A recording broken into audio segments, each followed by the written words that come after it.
Not fair for poor Carney. No. Welcome to Lady and the Gent. I'm the urban gent. I almost lost one.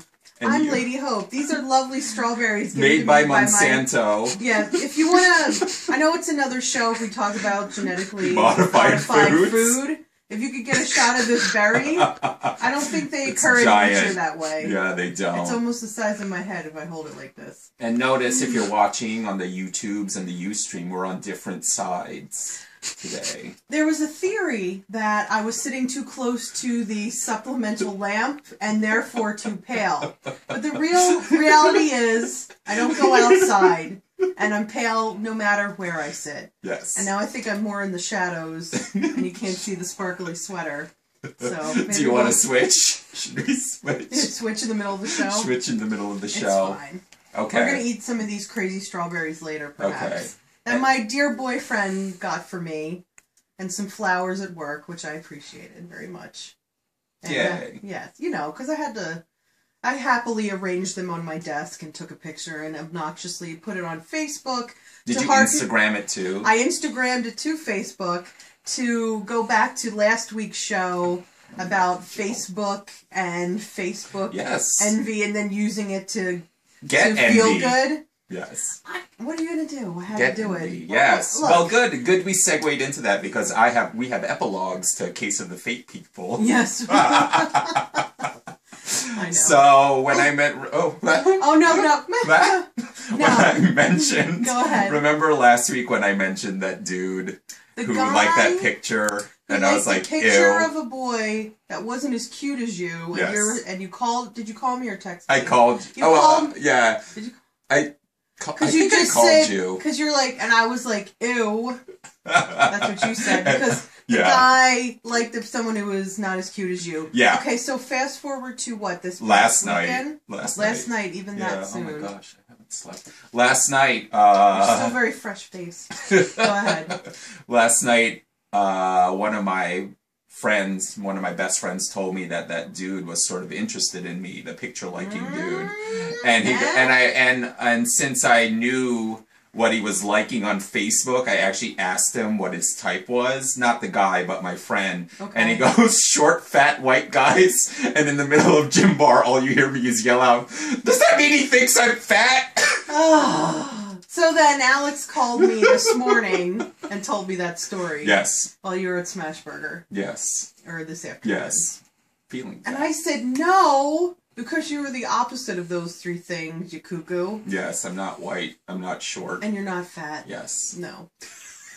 So I'm saying he wants to move into exotic waters. And he's interested in somebody a little Test the Rihanna coconut water. Yes. Not to go up to the islands, Alex. You're not Jamaican, but it's like I don't know, Zatarans. I don't know the only island I'll make you a box of rice. Is that obnoxious? I don't know, Snoop Dogg's Jamaican now, so... Oh, yeah. Snoop Lion. Yeah. So that's fine. So I can be too. And so ends Case of the Fake People. Now to You're in Love, Ready for Love. Yeah, so I know you picked... You got a woman, the mouse. I know you picked that song. It has some significance. Yes. We should explain to the world. Yes. That is, though, that You're in Love by Wilson Phillips is actually, they wrote it, if you listen to how China and all of them talk about it, yes. It's about a friend. It's not about being in love with someone. It's about a friend who fell in love and their friendship, like, you know, went through the ups and downs, but they still came back together. Yeah. So that is going to be the song I have to dance to at your wedding. Are we going to dance like we're at prom? Yes. Leave room for the Holy Ghost. Yeah, please. That's what we'll do. I know. I love that idea. I remember when you were sitting next to me on my couch and you told me that. Yes. And I got a little teary-eyed. But I don't think things have... I mean, I feel like we are breaking the, like, Will and Grace cliche. Yeah. Because there's no badness here. Yeah. With the said gentleman in my life. Yes. Is very fabulous. The show hasn't jumped the shark like when Leo came into the picture. That's what happened, yeah. So, yeah. Ed hasn't had our relationship jump the shark. Yes. Well done. I think he's filming us right now. Uh-oh. He's doing the backstage. Yes. And by backstage, I mean standing by the closet. Because that is backstage. Yeah, it is. There's a curtain and everything. There is a curtain. And if you open the curtain, a whole lot of mess falls out on top of you. Because I need to organize my life. But I know what we wanted to talk about. Like, you wanted to explore the truth of, is it really worth it? Yes. For relationships? Yes. And I did spend what seems like 1,000 years single. Yes. And not to take away from the really great dinner I had tonight, but that also goes hand in hand with every really great Valentine's dinner I ever had with you. Because we had a tradition where we would go to Steak and Ale, which no longer exists. Doesn't exist. And that was our thing. Because Alex and I did find ourselves, ironically, single every Valentine's Day for the past 5,000 years. For the past, existence. And we'd always go and have a fun time. And that, I think, if you want to take this day, and I know I used to hate it, and today I like it. And yes, I like it because I have a boyfriend. Yes, that's a cliche. Right now, I don't care. I mean, I feel like I'm allowed to have the one little goofy moment a day, and that's it, And I'm sure I'll treat it like every other day, like, every other couple in the world who thinks it's just a Hallmark holiday, which it is. I mean, it's a made-up thing. But Michelle even explained that the energy of the numbers, the 1 + 4, is something conducive to love.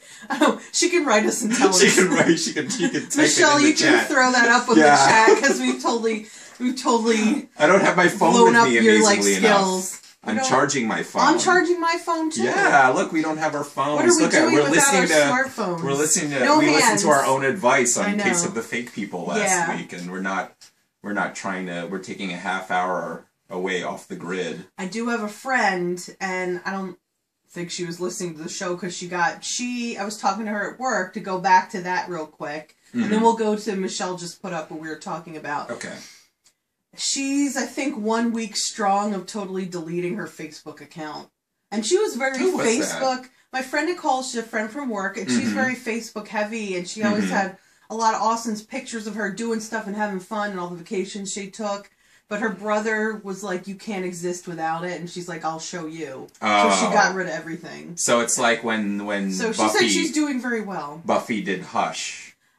And because the show couldn't exist without the snappy dialogue. And yes, and they were like, guess what we did? And that show won an award, yes? I think so, yeah. Yeah, I believe it did. Yeah. But, so Michelle, we were talking about the 14th, and its number, 1 + 4 = 5, that we know. Math. Even me, who's remedial at best with math. 5's the number of heart, emotions, representing freedom of expression. So I even think, and that's a great way to look at it, to take Valentine's Day in that direction for anyone, single or not, and use it as a positive. A couple years ago, maybe 3 or so, Valentine's Day was on a Saturday. It was, okay. And I took that day to do self-portraits of myself, because I usually feel like all smushy and gross. And I was like, no, I'm going to do something positive for me. And I spent the whole day dressing up, doing hair and makeup, and tying little fake butterflies in my head. And then I set up my camera, much like I did for the photo shoot for him and I. And I spent all night doing self-portraits. And it's just iced tea. It's not Maker's Mark or anything. I know. Well, even though they took some of the alcohol out, it's okay. And so I should put like one of them up like back in the day on our website to show everybody. I was really proud of them, and that was something that I was like excited to do. It was really positive, and I just focused on me. So I think if, people would do that on this day and don't live into the sadness thing, but I remember the first time I actually hung out with you and bonded with you was during an anti-Valentine's Day party where we at school. burned bad poetry. We read bad love poetry and then we set it on fire. Didn't we go to McDonald's after that? We probably did. We drank a lot of really awful cider ale. And we danced around a KMFDM in our friend's bedroom. Cider Jack, because we liked that it looked like a KMFDM album. Yes. And then I got really, really sick and threw up in the bathroom. And that was Valentine's Day. But I made it to my dorm. Oh, that was when I was crawling down the hallway because standing up made me dizzy. And Melissa opened the door so and I'm like, stay this flat to the floor. Yeah. You made it all the way home on the shuttle. I was on the shuttle like this. No one can, if you're listening, you can't just see. And I remember you stared at me nervously thinking, is this girl gonna make it? Yes. But, you know, I pulled through. So it's interesting that you brought that up, that you did that whole self-love portrait thing. I'm still really proud of it. Yeah. You know? Because I used to be really bummed out. I used to take this day as a reason to be negative. Mm-hmm. Almost like a green light to be like, well, it's Valentine's Day, so I'm just going to be pissed off and negative and eat my feelings. We all do it. I still do. Come on, you know. Yeah. And that's what I was going to do. And I was like, no, not today. You know, I wanted to break just the cliche of me and how I usually respond, not to point fingers at anyone else, but I know how I usually was, so I didn't want to be like that anymore. Because that's always the toughest question with me sometimes in my head, and I know this is like my ego talking. Right. But it has to talk. I can't suppress it. Like, suppressing it will just you have to let it talk, because you have to say everything and think everything and then work through it. Mm-hmm. Because that whole thing where everybody says, well, you have to love yourself first. Yeah. You have to love yourself first or you can't find anybody. How many people do you know don't love themselves and are been with somebody forever? Yeah. And you know what, though? And my darling boyfriend can attest, I'm still having trouble with that, too. Yeah. Like, and this is something when we're talking about relationships and that you've noticed. Your chin is lovely. Alright, how am I gonna... Self-conscious. That I'm still working through that, and I even think being in a relationship pushed all of that forward to the front of my head, so I'm learning a lot about myself right now. And some of it's a little scary, because I'm learning about how I still have a lot of insecurities, and I still have a lot of fear in me. So I'm learning to finally deal with all that and to let it go, because it's not going to be healthy for me in a relationship if I'm always like nervous and worried and being like, I'm just still ugly. Because nobody... No, it's not the Muppets. I know. I'm camera guy. I know. Because nobody's gonna... I know, you're not Waldorf and Statler over there. You know, because that's going to be tiring and old, and who wants to hear that from either end? So that's something I am very happy and glad, but then there's a lot of new stuff that's almost like I'm being forced to deal with this. Mm-hmm. To be like, finally get rid of this in your life. And that's my lesson, I'd say, from starting to be in like a big kid relationship, mature, not the little piddly dumb ones that went nowhere when I was younger. Yeah, unrequited, depressing. How many stories and how many times have you seen me cry and cry? He doesn't like to me. have and not to hold. Oh my god! The songs and all the songs and sad and crying with Alex. And all the mixtapes. And all the bad food because of For you, it was like to have and not to hold. Mine was Silver Spring. Oh god, yeah, to have and not to hold. With that was like the Christopher song. Yeah. Ugh. And mine was Silver Springs for like everybody. For everybody, yeah. It still is, I guess. And then insert whatever Nine Inch Nails song there, and I'd get angry and throw things around the room. You know, so that's part of it too, and that's also part because I remember when I first started dating, you said it. You said you were ready, and I even was telling Ed this before. There wasn't a lot of stuff in college or anything. Because I just think mentally I wasn't there yet. Okay. I was still immature. I was still like in a lot of turmoil. So that wasn't going to be conducive to a good relationship. You know? And so even as kooky as I am now, and we're all working through our issues, I'm decidedly less kooky to be open to have someone else in my life and, you know, to share that. And not have it be crazy Allison going crazy. Going crazy all the time. Because I always think, and you know, I think back to me being in that age and that mentality, and I definitely would have been, if I was in a relationship, it probably would have been a bad one. Or just would have been unhealthy, or the guy would have been kind of a jerk, and I would have been crying all the time. Because I was attracted to those type of guys. The thing I always admired about us, or the thing I always, I think the thing I always admired about us should be like our new phrase. Can we put that on a t-shirt? We will. That'll be our slogan. We'll eventually have merchandise. I know everybody's clamoring for things because it's a consumer-driven world. Go ahead. But never wanted to settle, and we couldn't That's be with someone just to true. be with someone. Yep.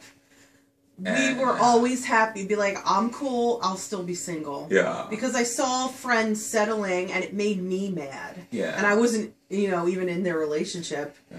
Because that's the damage from me. I've always seen a lot of dysfunctional relationships. Yeah. And I have that quote in my laptop bag. I didn't want to bring it up now, but I guess since we're talking about it, that whole thing. Remember I called you after, of course, I was like listening to Hay House one day. Yeah. And we date our parents or something. What was that quote? We date to make up for our parents. We did. Whoa. It was really good. And I actually did want you to bring it up for this, even if it's like kind of heavy. It was something about dating to fix your childhood. Yeah. Which I thought was really interesting. So that's the thing, because with me, and I really thought about that, with you, it could be whatever, you know, whatever issues you're working through with male or female roles in your life. Exactly. So I never had a dad. Right. So to me, if we date our parents, and I'm trying to date my father and make up for my father since he's never been there, it's easy for me to equate not having someone there. If that statement is supposed to be true, subconsciously true, or universally true, if you give truth to that statement, then my problem, quote unquote, would be that I don't need to have a male figure there because my father was never there. Right. So I really thought about that. So that's why it's easy for me to say, ugh. That's why it's easy for you to just dismiss. Yeah, and not be, and well, I remember in class it was all like, oh, I got over my fear of rejection. I know, even though I've been rejected a million times. Yeah. And so I got past that even after like last year's romantic comedy moment and all that stuff. Now it's the whole thing. I don't want to be vulnerable again. So is that what you feel is your hurdle or whatever you want to call it? Because you do become very vulnerable. I'll tell you that. More than I felt like I've ever had. Because the instant someone looks at me, even when even the cute guy. Yeah, even when Royce told me last night that story. Yeah. I could feel it. The defenses. It's like all my nuclear warheads are set. You got your finger on the button. Are set to like Cold War status. Tough. And I won't bring it down. I won't bring it down. You can't be at DEFCON 5 as soon as somebody's like, hey. Yeah, it's all. You're like, what? It's all land of confusion. I'm gonna wake up and put the like nuke Reagan button. And hit the nuke button by action. Instead of nurse. Oh, that is intense, my friend. It is. Now here's the rub. Do you... Love that statement. Now I want dry rubbed ribs. Hamlet. That's great that you could Hamlet dry rub ribs. There's the rub, right? Nice, that's from Hamlet. Rub. Someone correct me if I'm wrong, but I believe that it is. Okay. I know it's Shakespearean. So with that knowledge that you have of yourself, and that's the other part of, I believe, all this. That's the other part of what's great about us. We do this every time. Yes. Is... For all of our inherent crazy messiness, we're at least very clear-headed in it, I think. And that's another thing I've learned. And even learning in my relationship and when I've had kooky moments, I've explained, I was like, look, I have problems.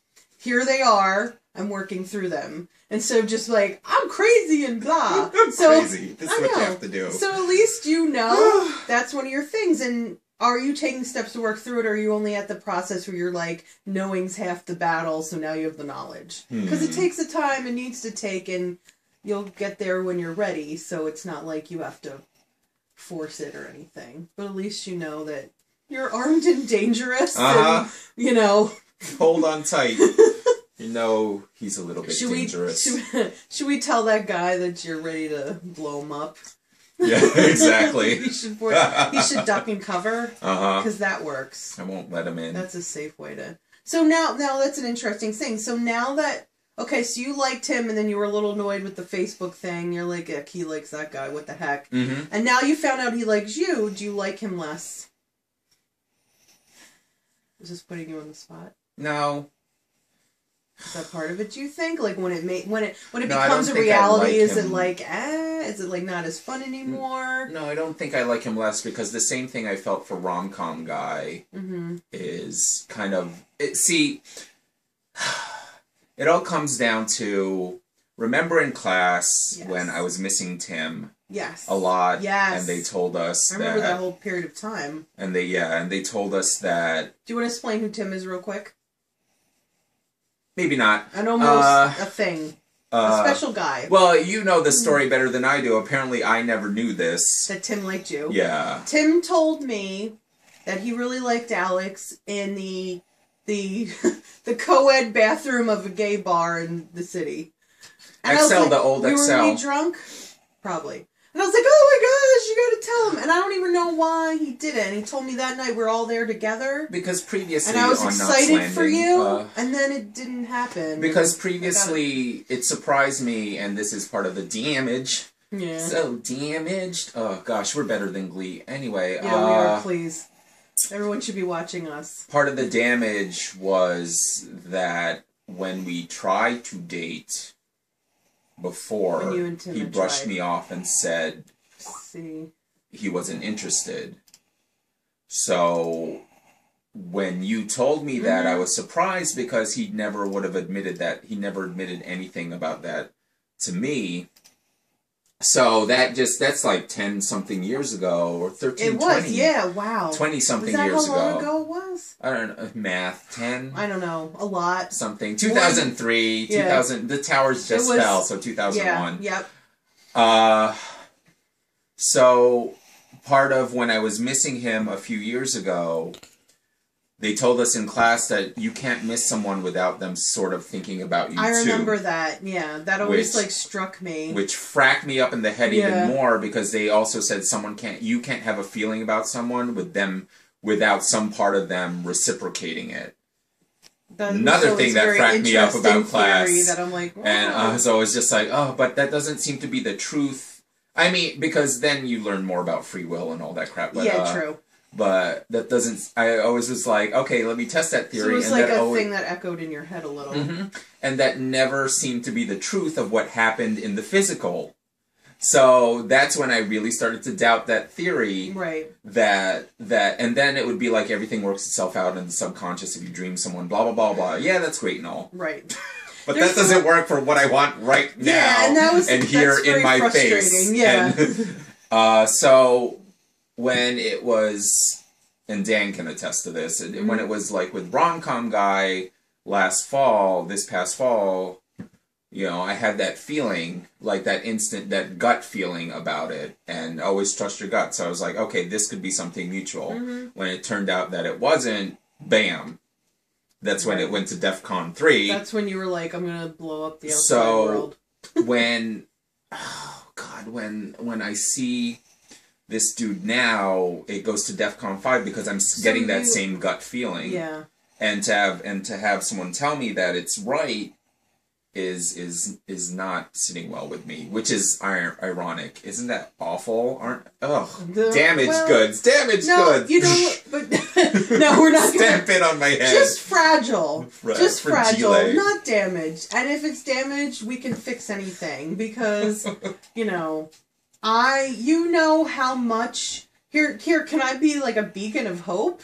Yes, like Lady Hope. You're supposed to be the beacon of hope. There's the name that I was given. This wasn't anything that I was trying to be clever or funky. It's actually my middle name given to me by my two parents. Allison so I was Hope named and the Funky Bunch. this. Yes. Feel the vibration. Feel the vibration. R.I.P. Lolita Holloway. So how screwed up in the head was I about my self-image and everything like that? And, like, honestly believing every day that no one could love me. Yeah.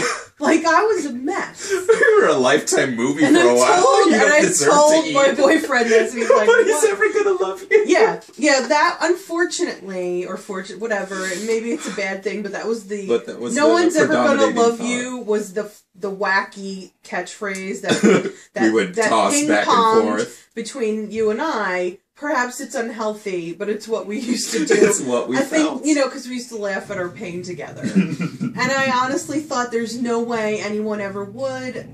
I always have all these friends, and everyone liked me, friendly friend. But because it had never happened before, it's not going to happen. And then, when I honestly wasn't thinking about it, or I was focusing on other things, this guy that I started to know came into my life, and like all of a sudden I was like, what? And then it just, that's how it happened. And like every dumb cliche, everyone's like, when you least expect it. And then that's what happened. And I was like, oh, they're right. What the heck?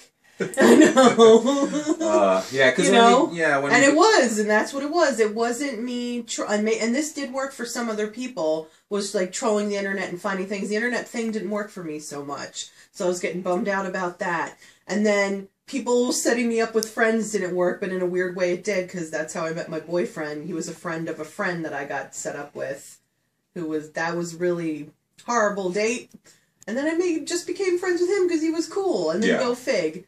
You know, and that's how things worked out. But I also feel like you had said, and I felt like I was more readier.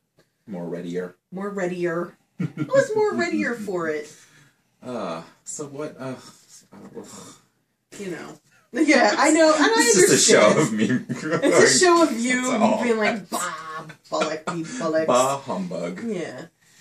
But, you know, that's kind of how I was, you know, it kind of, I wouldn't say fell into me, but I was just, once I started to realize more, I'm like, oh my gosh, this could be real? Whoa, is this how it happens? And to leave on some cliffhangers, the irony is, too, that even after the surgery and stuff, and working out, and I'm down like almost 40 pounds. That's awesome. It goes up and down a little. Sometimes everybody struggles with that last 5 to 10 pounds. It just goes on and off your body. Last more than 10. Yeah, but I mean, there's always that fluctuation too. Yeah, it almost seems like different months are different. But it's harder because I get more attention, and I'm not used to it. Or sometimes I think I got more attention when I was fatter. Yeah. Mark and Paul really did a number on me. Anyway, you know what? But it almost feels like you want to get out of your head a little with it too. You know, because if you're so focused on that, it's all you're gonna see, and it's gonna drive you bonkers. My advice to you is to maybe pursue the guy who likes you, or at least be open to it. Maybe let him present more like, hello. I have 2 current embargoes right now. Yes. No Hispanic guys. He's not Hispanic. And no New York City guys. So they're sanctioned right now. You're always in New York, though. Oh, you mean guys who live in New York? Yeah, they're sanctioned right now. I have a sanction like we have against North Korea. And is it because... you're the one with the nuclear missiles. They have weapons of mass destruction. You've got those. They are weapons of mass destruction. And I don't feel like... Armageddon right now. I guess, in coming towards the end, I guess you have to do, right now, whatever you feel is good for you. Because you still have to take care of yourself. I want you to be happy, also. You know? And so you've gotta just feel like you're ready when you're ready. Okay. You know? Well, okay, we've prattled on. We're gonna leave you on a cliffhanger as unresolved. Happily ready. And next week we're doing When You Were Young. It's actually it's going to be on a more serious tip. It's going to be about the people we've lost to suicide and how we can and can't cope with it. Yeah. So that's them apples. I think we're going to have a guest on too for that. Okay. And on that note, so be prepared next week, listeners. A little more serious. But thank you guys for listening and watching, as always. Thank you for listening. Happy Valentine's Day for however that entails. You're with yourself or lots of people or one person or no people. That's awesome. All right. And enjoy yourself and have fun. Cue the music, Michelle. Thank you. And good night. It's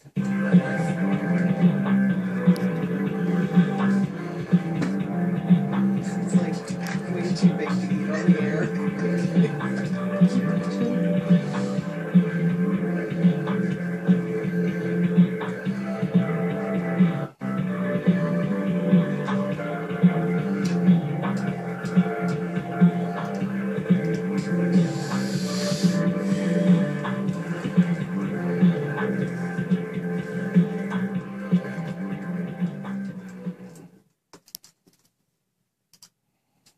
There we go.